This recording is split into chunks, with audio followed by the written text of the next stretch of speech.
They're going to be the views of Rosa Corey, and we're going to be talking about Agenda 21 and what's really going on in the world. Rosa, thank you very much for being with us this evening. Great to be here. Well, why don't you tell us a little bit about your background and how you got involved in working to try to expose what's going on? Well, I unknowingly fell into what I call the snake pit of Agenda 21, sustainable development, and humanitarianism while I was fighting a huge redevelopment project here about 1 hour north of San Francisco. I had bought some property, some investment property in an area, and wasn't told, because it is not a disclosure issue, that this was an area that was declared blighted, a redevelopment area. And what I didn't know at the time is that redevelopment is a major funding source for Agenda 21. Agenda 21 is mandated and implemented as a land use program. Could you explain to our listeners, if they don't know what Agenda 21, what is Agenda 21? And then we get back to, of course, your experience, but what is Agenda 21? Oh, great. Well, Agenda 21 sounds like some kind of science fiction thing or something, but it was implemented or designed as a policy by the United Nations, and in 1992 it was adopted by 179 nations, including the United States. It was signed on to by George H.W. Bush, and President Clinton created the President's Council on Sustainable Development. So, Agenda 21 Sustainable Development basically says that the affluence of Americans is a major world problem that has to be corrected. And the way that it should be corrected, conceptually, is by lowering the standard of living of citizens in the United States, restricting their freedoms, restricting their energy use, their water use, their personal mobility, their transportation, their food production, and production of anything that you might make in a factory. And our freedoms and liberties are restricted by Agenda 21. And because that's really, I believe, why they simply cut off the water there in the Central Valley. We have to protect this tree and smelt. No, they wanted to destroy the agricultural base of the Central Valley. They've done a great job. We've got 12.6% unemployment in California, direct result of this Agenda 21 policy of destroying our agricultural base, or a large part of it. So you go right ahead. Well, it's absolutely right. And these things, if you just stand back and you look at it, you say, well, this makes no sense. Why would they want to destroy the entire economy of the United States? Why would they want to restrict our food production and our ability to make a living, to create our lives? But when you think of this mandate from the United Nations, which was signed on to by the U.S. and is being implemented through state, federal, and local levels, and that's what I'd like to talk about, we realize that the actual the project is about restricting us and restricting our ability to be independent. It's creating more dependence in the United States and limiting value of our land and our lifestyle. And basically, you tell this to the average person, they look at you as if, well, you must be wearing an aluminum cap, all the time. Who would believe anybody would really want to lower the standard of living in America? And yet the standard of living is going down. Unemployment is rising. Our manufacturing base is being effectively destroyed. That's absolutely right. That's what we're seeing here, and we struggle with this. And one of the ways of implementing Agenda 21, and this is not something that you and I are just making up. This is very easily documented by going to my website and, of course, yours and many others, including the United Nations. You can see that one of the ways that Agenda 21 is implemented locally is through redevelopment projects. And redevelopment projects, people don't recognize or realize that they're funded by our own money, by our property taxes. Our local property taxes go to, instead of paying for our police and fire, our parks, our roads, our pensions for our city officials, or into our general fund, these funds are diverted into a redevelopment agency that has the power of eminent domain and can take your property against your will and give it to a private developer to develop smart growth. All right, and so is this what happened as far as your property was concerned? Did they actually take your property or condemn it, or what happened? No, what happened was my property was in the project area. It's an 1,100-acre project area, and I was elected to the project, the Citizens Advisory Committee, as an oversight person. And I was elected because I'm a commercial real estate appraiser with 30 years of experience in eminent domain valuation. I'm an expert in eminent domain valuation, and my specialty is in forensic valuation. I testify and work in litigation. So I was elected by the citizens to represent, want to be a business representative on this committee. And when I got onto the committee, I began to realize that actually the city had fraudulently created this project area and that they did not have a standing to do so. And eventually I ended up suing to stop the project along with my partner. We started a business association. We hired a law firm. We started we started a nonprofit so that we could get enough funds to sue, and we raised donations and pro bono by the law firm of $500,000, and we sued to stop this redevelopment project. We did lose at the Superior Court level, and then we took it up to the appellate level where we lost again. But we were able to stop eminent domain and stop this redevelopment project for 3 years. And during that time, the economy tanked, and we stopped all of the projects that they had planned to do. Well, you know, maybe there's a good side to what's going on today. If we don't have the money to work against us, we'll be right back. Well, this is Dr. Stan, and of course, our guest is Rosa Corey, and she's telling about what happened in the redevelopment program in her area. Now, basically, this is all part of the Agenda 21 program, a matter of taking away property through eminent domain.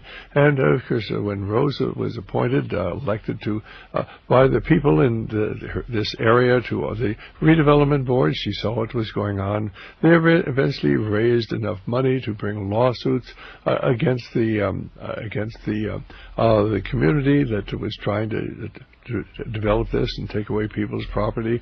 You know, suddenly they take away your property, they give it to one of their friends who's a developer, and he makes a lot of money on these development projects. Some people just come out just smelling like roses. Well, they lost the case, and then they took it to a higher court, and they lost the case there, but they delayed the whole thing for 3 years.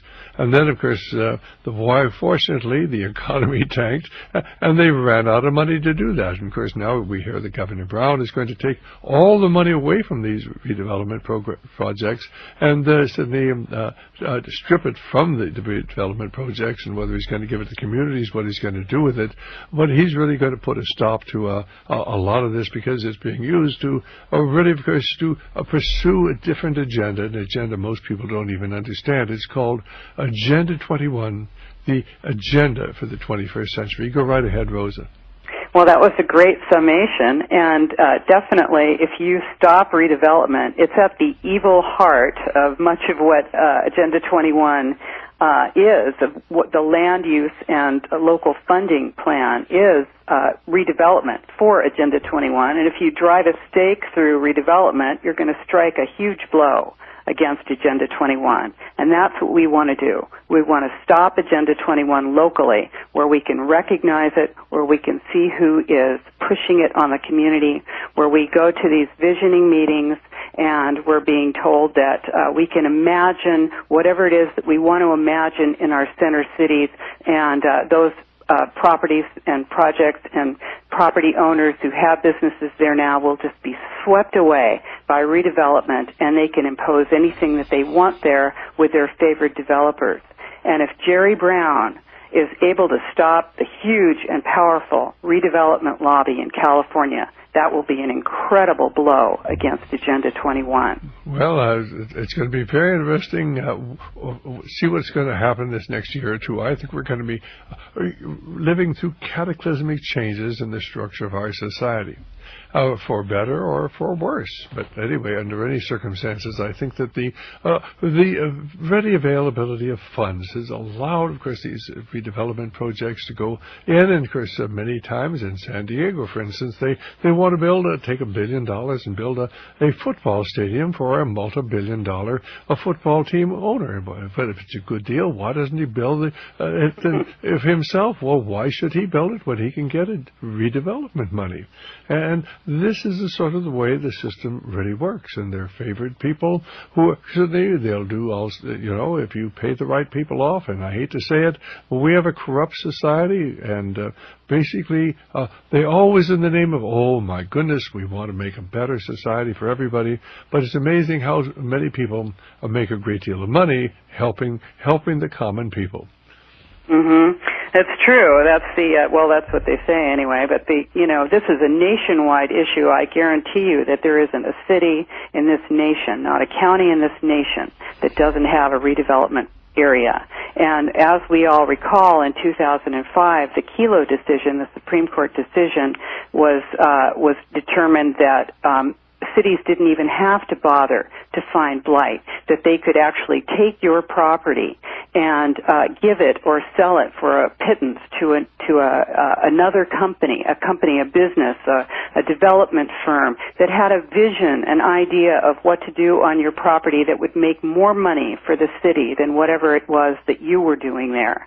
And this is Agenda 21. This is smart growth.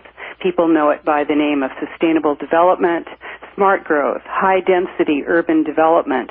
This is the way that they are funding these high condos, these high multi-story condos with ground floor residential. This is the plan, to move us into the inner cities and off of our rural lands and out of the communities that we have created into these sort of Disneylandia areas where we can be watched and monitored and controlled. I couldn't have said that better. And ladies, have to understand, ladies and gentlemen, these are called sustainable communities. They're high-rise apartment buildings, and of course then you can work on the first floor. Your business can be on the first floor. You can shop on the street level, and then you won't have to have a car, so you won't have to have, usually they build these next to a rail line so that you can use rail traffic, and then of course there are going to be bicycle racks there, and you'll be able to have access to bicycles, and there's not going to be any garages, so you can't have a car. But won't it be wonderful, because then you can go walking and you go bicycling, and because there is an elite that really thinks this is the way we should live. And they have so many other programs having to do with our use of water. We use too much water, we're running out of water. If we use too much electricity, we're running out of electricity. And they want to regulate every aspect of our lives. And as you got into this, if you, like most people, when you first found out about it, it's almost like Disneyland. I mean, this couldn't really be real. Well, because I am a commercial appraiser and because I do litigation work, I knew that there was a planning revolution going on. And I appraised property in all 9 counties of the San Francisco Bay Area. And everywhere I went, the same thing was happening. Only certain developers were able to build anything. Only certain building types were being built. Suddenly, it was very difficult to say what anyone could be doing with their property that they owned, that had been zoned, that they purchased with the expectation that they could develop it. And suddenly, they were restricted in what they could do. There were land use plans. There were regulations. There were corridors, there were conservation easements, there were all sorts of restrictions on water and development use. And suddenly you find that people's property has, when you have the expectation that you can do something with a property, you can get a loan on it, you can put a business on it. But suddenly if you're under redevelopment and you're being told that the redevelopment agency has the power of eminent domain over your property for 12 years and can take you and give your building to another person, you cannot plan, you can't get a loan, you can't have an expectation of what you can do. And this is an Agenda 21 social engineering plan. This is visioning. People are being manipulated. They are being used. There's a way that they're doing it through the Delphi technique, where they actually manufacture consensus. And they take people and they manufacture consensus and they make you think that this is a plan that you have come up with for your own community. And in fact, it is being imposed upon you from beyond your community. And I'm sure you've been to these meetings.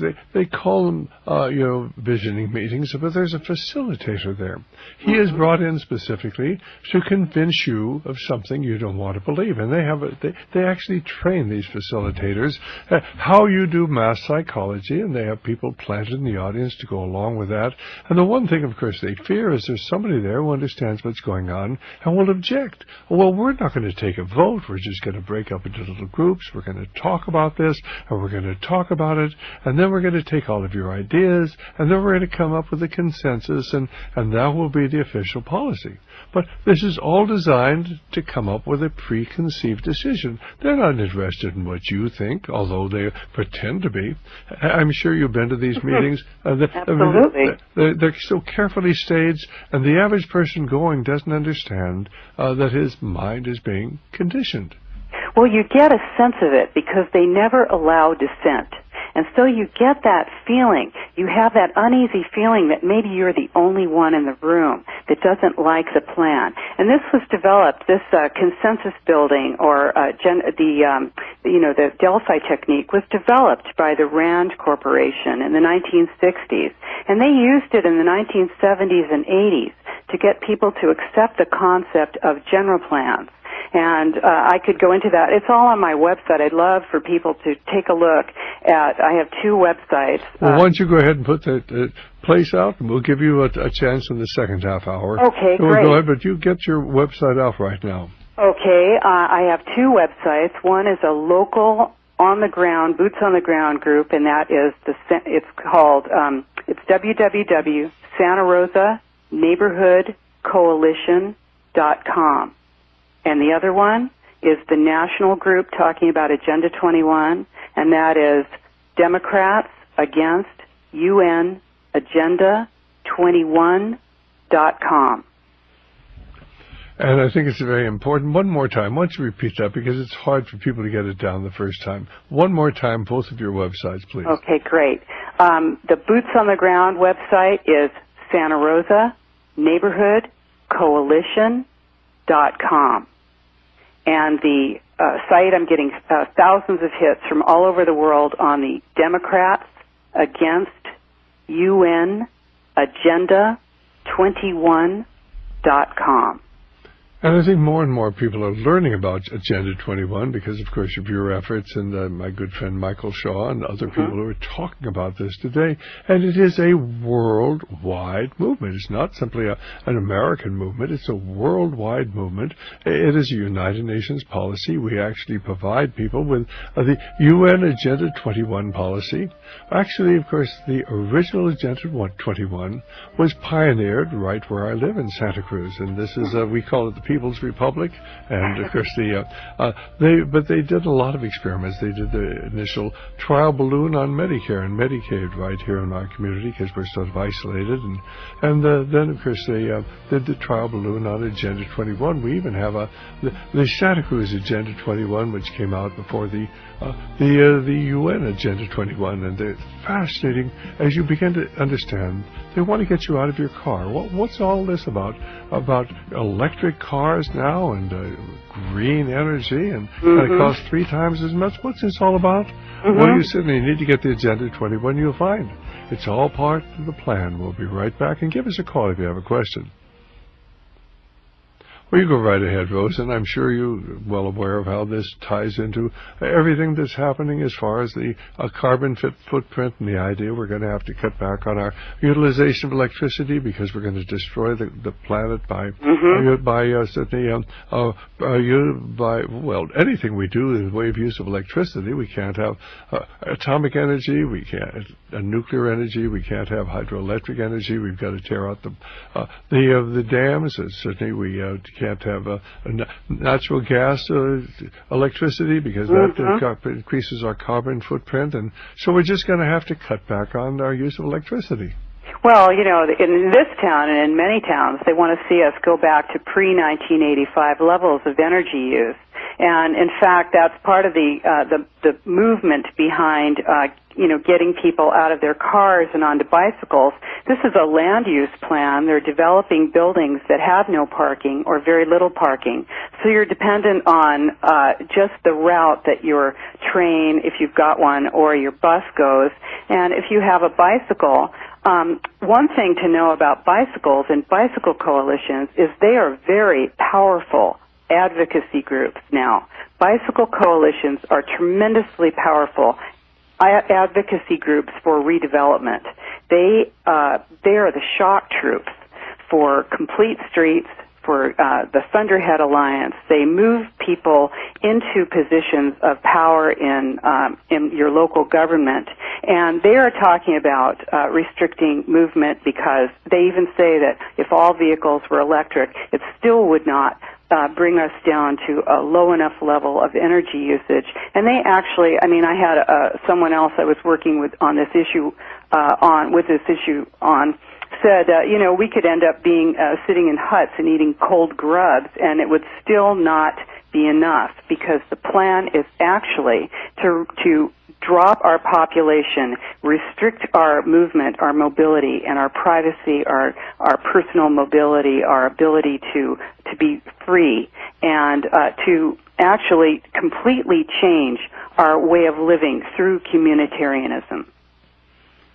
And that sounds so incredible. I'm not challenging what you're saying. It's absolutely true, and certainly we've read their publications. We know what they're planning.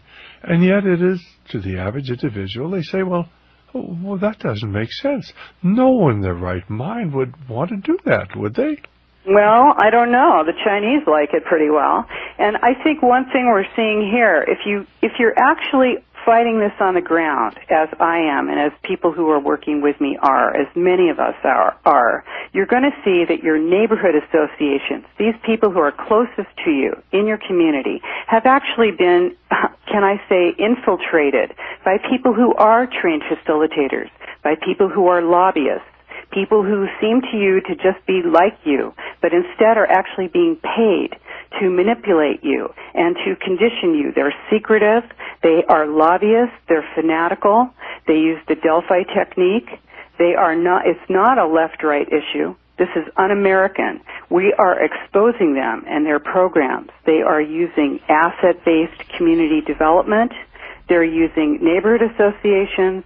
They're using COPS, which is the community-oriented policing program. They're using green building retrofit programs where they're actually proposing to go into people's homes as a mandate, go into their homes and businesses and inspect every inch of their buildings from the attic to the basement. Hold that thought. Well, this is Dr. Stan, and certainly our guest is Rose Corey. Our telephone number is 1-888-24-LIBERTY. 1-888-24-LIBERTY. And Rose is simply pointing out that they want to get us out of our cars. In fact, they want to get us out of our homes. In fact, even if we were living in huts, that wouldn't really have, and eating gruel, that would not make them happy. They want to lower the living standards, and you say, well, who in their right mind would want to do that sort of thing? It doesn't make any sense. And my comment is always, well, of course, but you have to understand, we're not dealing with people in their right mind. These people have a different view of the world. They believe there are too many people. They hate civilization. They think we'd be far better off if we were back where we were when the deer and the antelope roamed the ranges and before the wicked white man came. And you say, who would want to do that? Well, there are people in positions of power, and I believe this is a subversive element. They want to destroy this nation, and they're doing an excellent job of it. And the average individual doesn't understand that Agenda 21 is the master plan that is being implemented. It was never voted upon by members of Congress. But it doesn't matter what our elected representatives want. They're really irrelevant. Certainly George Herbert Walker Bush went right along with us there at the Second Earth Summit meeting in Rio de Janeiro in 1992. Bill Clinton picked it up. But George W. Bush is certainly enforcing it. Barack Obama Obama is enforcing it. And Agenda 21 is the agenda for America. It's all this talk about green energy. It's all the talk about, getting your car, and then, of course, you're going to be able to charge it from midnight to 6 o'clock in the morning, and because that's when the electricity is going to be cheaper. Because if you use the electricity during the major part of the day, it'll cost you 3 or 4 times as much. But then, of course, you're not going to be able to go very far in your electric car, and once you get in a sustainable community, you won't even need a car because there won't be any garages. And they really have these. They've got these sustainable communities over in San Jose. They have the plans to take about a third or a quarter of the city of San Jose and turn it into sustainable communities. The average individual over there doesn't understand, but the elected leaders do, and they're part of the whole program. Our telephone number is 1-888-24-LIBERTY. 1-888-24-LIBERTY or 464-8295, and I'm sure you're well aware of what they're up to, aren't you, Rosa?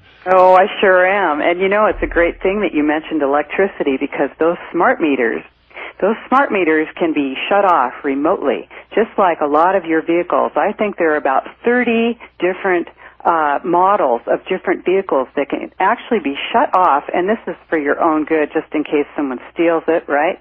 But it can be shut off from Sacramento. And so your smart meter can be shut off remotely, and you can't turn that back on. So now, for people who think that, I sound a little crazy, and I'll tell you, sometimes I wish that I was. I wish that I was making this up. I wish you were too, but it's really the reality. It was really going on. Such a pleasure. It's terrible, You just say, darn it, why is this really happening? And it sure is. And I just want to say, I did mention that I am a forensic appraiser. I testify, and if I can't prove it, I don't say it. So everything I'm talking about, I have the proof for, and it's easily found. This information is well out there. And the people who are implementing it are your school board, your neighborhood association, your town council. Here in Sonoma County, Valerie Brown, who is the chairwoman of the Board of Supervisors here in Sonoma County, is, guess what, on the national board of ICLEI, which is the International Council of Local Environmental Initiatives, which is the local implementation arm across the nation. They and across actually the world. They are an international group that designs land use plans for different municipalities, and Valerie Brown is the chair of our Board of Supervisors and also on the national board. Now, she's fighting. You brought up Jerry Brown, our new governor, who wants to stop redevelopment and reapportion those funds. Valerie Brown is fighting him on that. Now, she should be jumping up and down with joy, because a lot of that money will go to counties. It'll be taken away from cities and go to counties where it should go. But she's against it because she's on the national board of ICLEI. Who is she serving? Is she serving the people of the county, or is she serving someone else? And I think this is what people have to understand. This is a subversive movement. Basically, the communities sign a contract with this international organization that's against the basic tenets of the Constitution. But the average individual in a community, even many people on the Board of Supervisors or city councils, really don't understand what it's all about. It sounds so warm and fuzzy and helping and coordinating local environmental initiatives, and who could be against clean air and who could be against a better world. But this is really, the name of the game is control, ladies and gentlemen. This is a subversive movement. We'll be back in just a moment here at Radio Liberty. While the storm clouds gather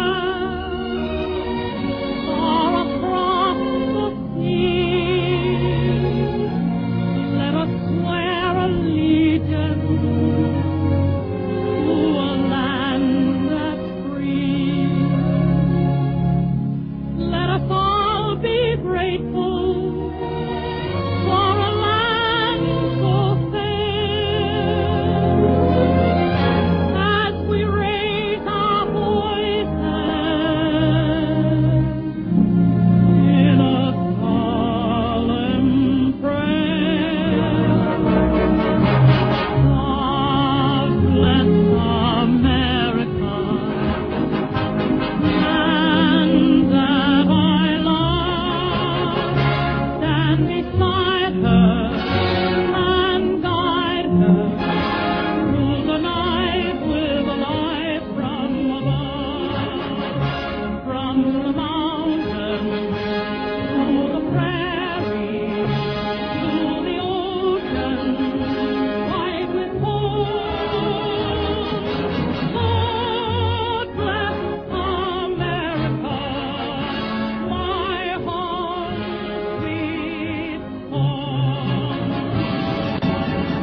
Bye, Dad. Don't be late. No.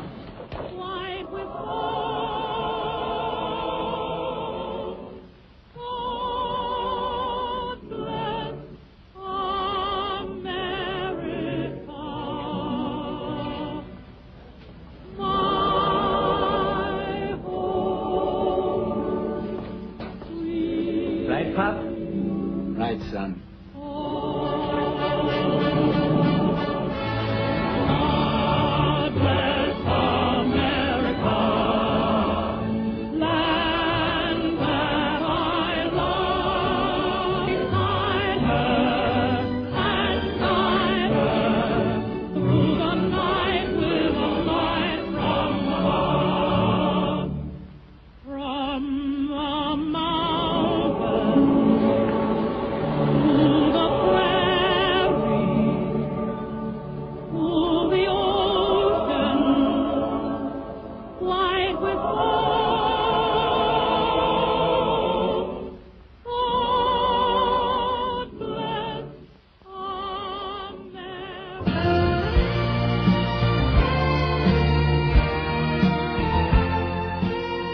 Well, this is Dr. Stan back here at Radio Liberty. Our guest is Rosa Corey, and she's up in the Santa Rosa area, and she is up there trying to get people to understand what Agenda 21 is, how this fits into redevelopment, what this whole idea of smart motors, smart meters, and smart grids and smart appliances, and certainly what this whole idea of sustainable communities is all about. And certainly she's really has an excellent grasp of this. This program was actually introduced, it was designed actually when Prince Charles brought his yacht, the Britannia, over to the Atlantic coast of Brazil, and he got a number of his friends there, people like Al Gore and the business and financial leaders of the world, and they hammered out a program that was to be carried out at the Second Earth Summit in Rio de Janeiro in 1992. And these ideas of sustainable development and of course, many of these ideas were carried over from the Club of Rome, which had been writing about that, and starting back in 1971, with their book, they published The Limits of Growth, and they had the first Earth Summit in 1972, and the Second Earth Summit in 1992, and the Third Earth Summit in 2002. And of course, you're not hearing about this unless you're one of the insiders. But Prince Charles and certainly some of the royalty of Europe are intimately involved in this, as are some of the most powerful men in the world, and of course our presidents go right along with it. Well, if you're out there in the listening audience, you have a question for Rosa, why, give us a call, because she certainly has an excellent understanding of what's going on. And Rosa, before we go on, before we get to Ruby, who's calling us from Live Oak, well, I'd like you to go ahead, get your website out one more time, and maybe you could tell us what communitarianism, because you mentioned that, and I don't think the average person has any idea what communitarianism is.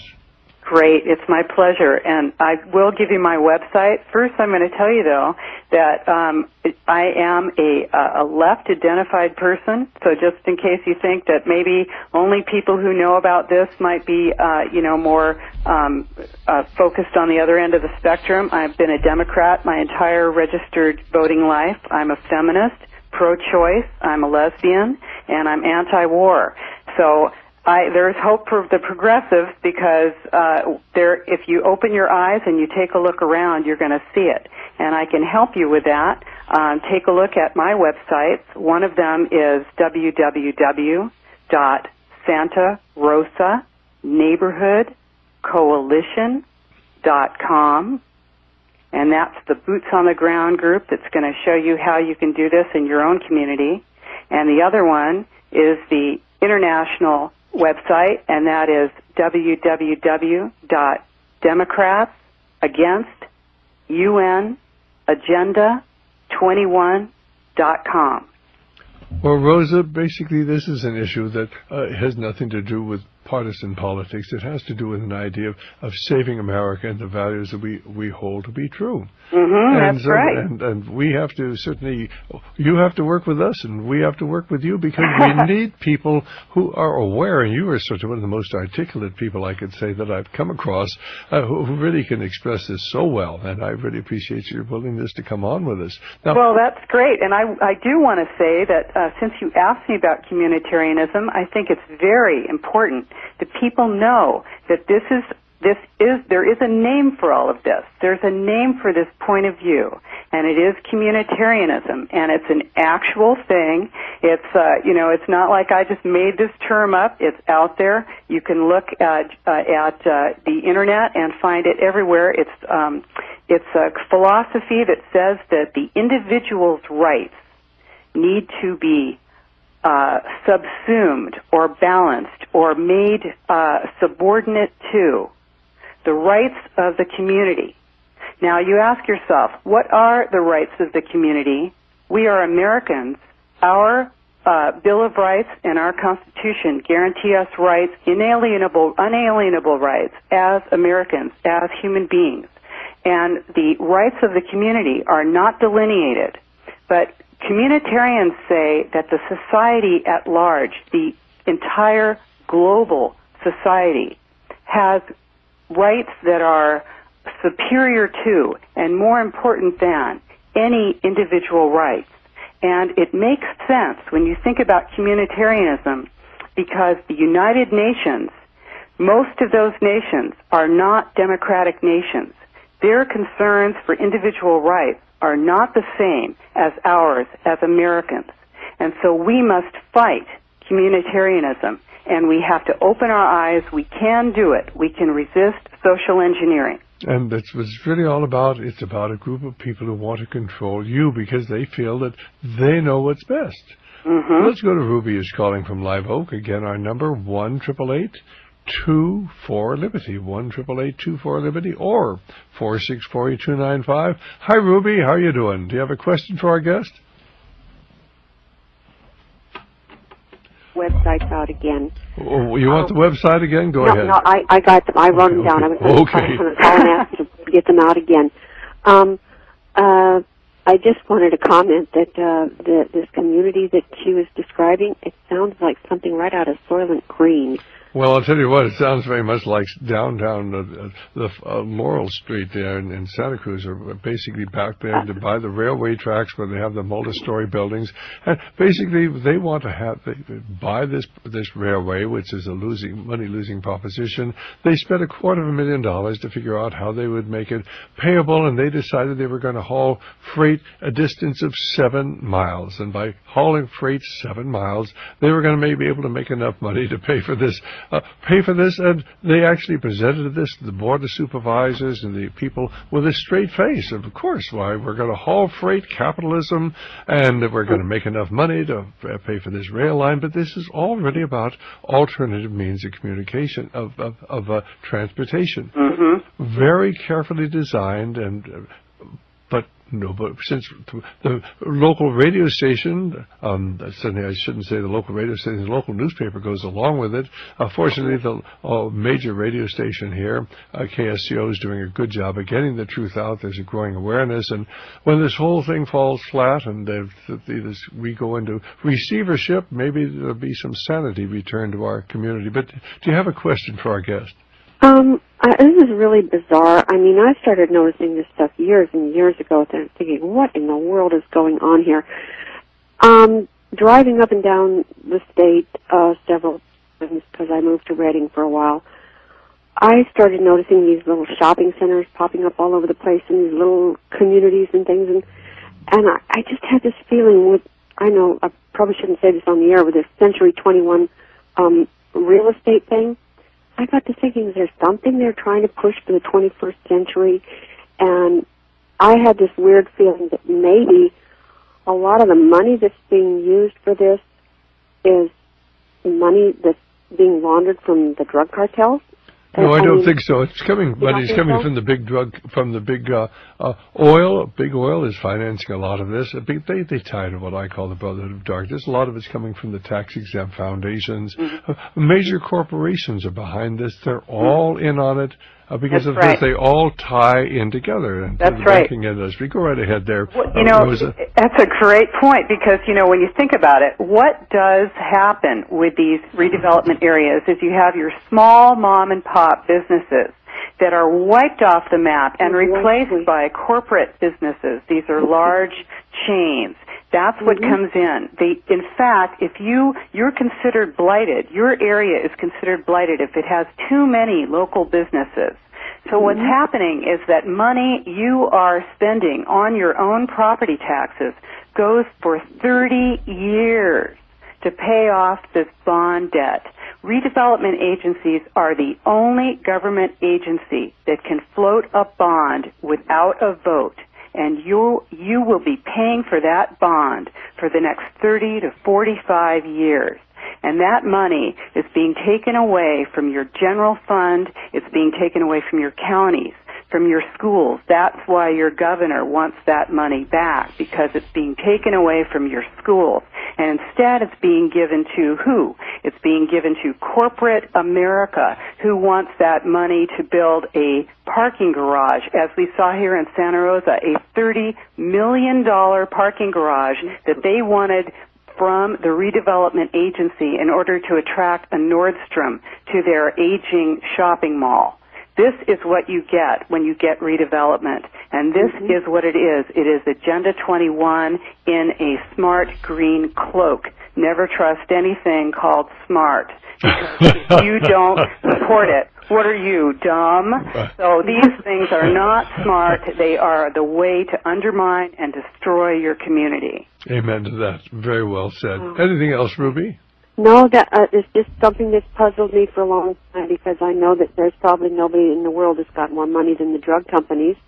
Oh, they do, but certainly the pharmaceutical companies tie into this whole, what I call the Brotherhood of Darkness. And the pharmaceutical, the oil, the banking, they're all in on the scam, but they can't let the American people know. Okay. All about control. All about control, right?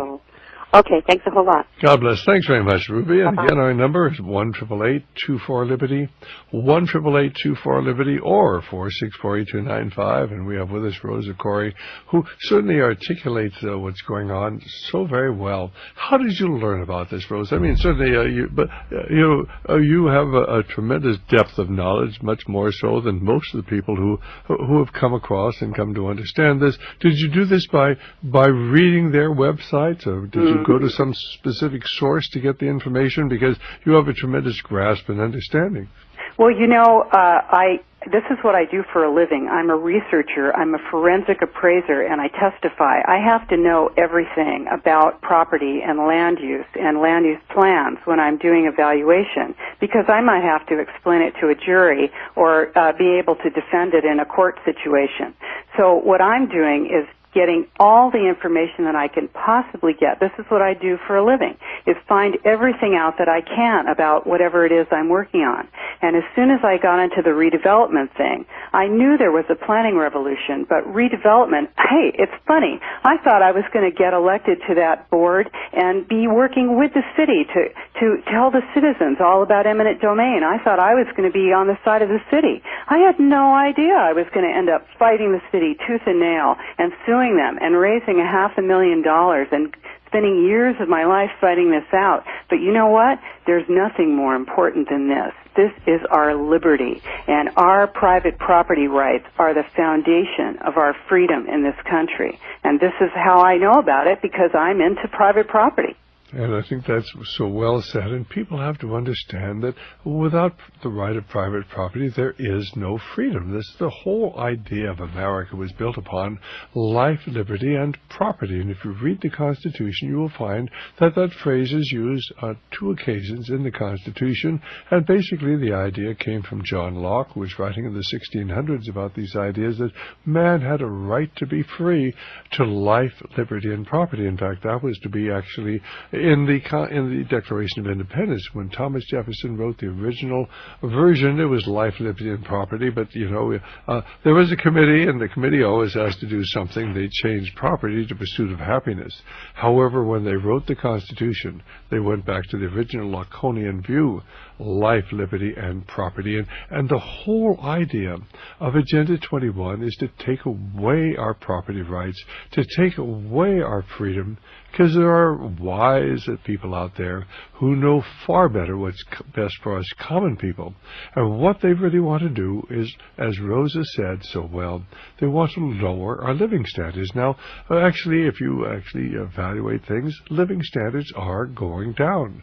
And certainly this next year or so, as the prices go up, as our wages stay the same, you're not going to be able to have the purchasing power that you've had in the past. You're not going to be able to get gasoline is going up to $5, probably $6 or $7 a gallon. You're going to be restricted in what you can do with your car. And if you get yourself an electric car, you may find the price of electricity is going up, because basically, of course, they're going to have to put in all sorts of grids to get the electricity from the wind farms and from the solar farms to the regular grid. They're talking about, tens of billions of dollars, and who's going to put it up? Why, you are, of course. And then, of course, the wind power and solar power costs about 2 to 3 times what of course, energy produced by coal or natural gas plants do. Only a fraction, of course, what the price of hydroelectric power is, but then we're tearing out the dams, and what nuclear power is, but then we're not allowed to have nuclear power. So when you understand they're intensely raising the price of electricity so that we will not use it, so we can drive energy-dependent, factories out of this country, and then, of course, get the American people to use less electricity. And as Rosa said, if we were living in huts, they still wouldn't be happy. It's true. This is a whole life plan. And it involves the educational system, the energy market, the transportation system, the governmental system, the healthcare system, food production, and the whole idea is about restricting your choices and narrowing your freedoms. And, talk about not being able to use your vehicle or, turn on your lights. The roads in Sonoma County are not going to be paved anymore. They're talking about only paving 150 of the 1,300 miles of roads in Sonoma County, and only 150 miles will be paved. That means those people out in those rural areas will not be able to get to their properties. And what is this about? It's about moving people off of those lands into the cities, into those high-density buildings where you don't need much money, do you? You have lost your ability to earn because there are no factories. We don't produce anything. We can't do anything here anymore. And then you're going to be moved into a tiny condo where there's a condo homeowners association that's going to watch your every move. And when you walk out your door, you're going to get onto that train and only go where that train goes. And I'll tell you who else has redevelopment. China has redevelopment, and if you don't like it, they come and kidnap you and take you out of your property and demo your house when you're not home. But here in this country, we have eminent domain, so we have to pay you. But we take you out of your property, too, for redevelopment, and that is not for a public use like a road. That's for another private developer to take your property and build something on it that might make your community a little bit more money. This is communitarianism, the idea that the individual does not matter, that it's only the community, the global community, that matters. And after the Kelso decision, they actually tried to get a state initiative through to say that the redevelopment couldn't come and take your property, and the people didn't have any grasp of what this was, and they voted it down. Somebody put out an awful lot of time and effort to try to protect our property rights. But of course, there are very, very powerful forces on the other side who do not believe in the right of private property. They really feel that everything belongs to the state and we must be controlled from the cradle to the grave. Well, that's very reminiscent of what we would see in China or in Russia or in Cuba today. Little wonder, of course, that David Rockefeller's daughter keeps going down to visit Fidel Castro, at least according to David in his book Memoirs, available from Reader Liberty. I wonder what David Rockefeller's daughter and Fidel Castro talk about on their frequent meetings. Our telephone number? Well, our guest is Rosa Corey. We'll be right back. Rosa, you've got 3 minutes to wrap up our program for us. Wow. Well, gee, I'd like to have about 3 million minutes. This is such a huge issue. Well, and we will have you on. We basically do 3 audiences. We will have you on all of our programs. So don't you worry. We'll have you if you're willing to come back. With a right-wing extremist, why we'll be glad to have you back here as a guest on our program because you really you have such a tremendous grasp of this. I'm very, very impressed. Well, thank you. And what I want to say is that this information is available for people, and what we'd like you to see, what all of us, what you and what I want and what all of us want, is for people to become the 100th monkey. The 100th monkey is the little story where there's monkeys all over an island, and one little monkey figures out a way to open up a coconut, and finally, little monkeys learn it, but nobody seems to get it, and then the 99th monkey gets it, and when the 100th monkey gets it, every monkey on the island knows it, and everybody, even if they haven't learned it, suddenly knows how to do it, and that's what we need to be together. This information is out here. We can resist it. We're Americans. We have a strong government. We have a strong sense of ourselves as individuals. We're not asleep. We're awake, and we can take this back, but we need to do it together, and we need to educate ourselves. Rosa, are you having pretty good results up there in the Santa Rosa area, getting people involved and getting them informed and getting them concerned? Well, we've had some incredible successes up here. We have just blown the doors off this town, and this town is run like a little I hate to say it, it's run like a little Chicago up here. It's pretty intense. I've reported politicians to the FPPC. We've stopped Agenda 21 plans up here. We have people that are beginning to recognize what's happening, who are willing to get out and flyer. We do a lot of flyering. We do on-the-ground information for people so that they can find out what's going on. And people are being conditioned against their will. They're being conditioned to look for suspicious activity, for violators, people who are smoking in their apartments, things like that. Don't be a snitch. All of our other networks, I think your message is vitally